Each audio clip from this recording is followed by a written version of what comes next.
med till Skoreverden, Johan. Tänään opit maailman vaikeimman strookin. Suomea.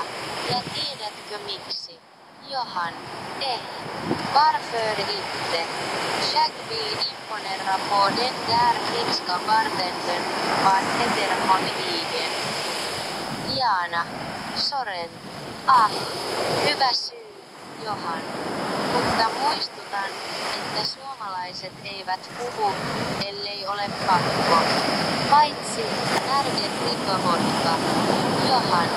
Så vad säger man om man vill beställa en öl på finska? Soren. Hyvä kysymys. Nyt sano perässäni, anna mulle yksi kalja, perkele. Johan hitaasti ja epävarmasti. Anna mulla yksi kalja, perkele. Soren. Perfect. Mutta lisää uskottavuutta. Paina perkeleeseen kaikki mahdollinen viha. Kuin olisit saanut tietää, että Ikea on myynyt sinulle puuttuvia osia. Johan karjuen. Perkele. Kahvilassa kaikki hiljenevät ja kääntyvät katsomaan heitä. Soren. Raa. Nyt olet jo puolisuomalainen. Mutta entä jos he eivät ymmärrä? Seuraavaksi suomalainen small talk. Johan. Okei. Hur går det? Soren puhdistaa päätään. Ei.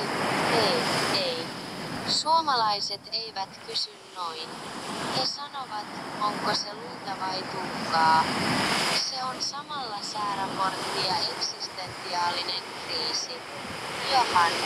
Mistä jag vet inte ens vad det betyder. Soren.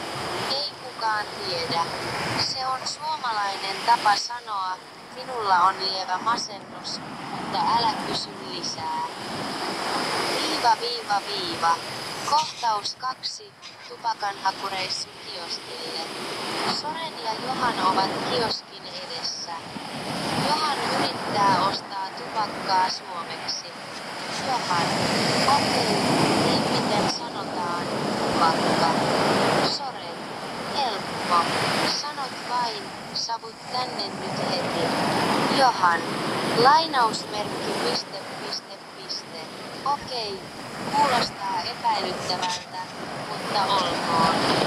Johan kävelee kioskin luo, jossa vanha suomalainen nainen istuu kassan takana. Johan. Savut tänne nyt heti. Vanha nainen katsoo Juhania kulmien alta. Vanha nainen.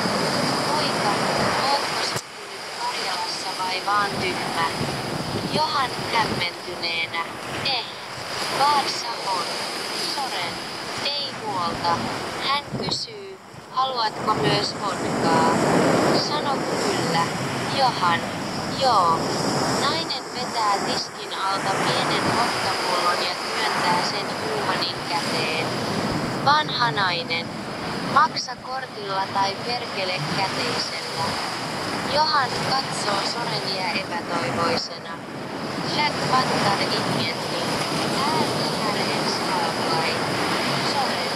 Ei, mutta suomalaisilla on omat lakinsa. Nyt ole hiljaa ja maksa. Tämä on osa kokemusta. Kohtaus 3. Baarissa. Johan yrittää flirttailla Jaanan kanssa käyttämällä oppimiaan suomen sanoja.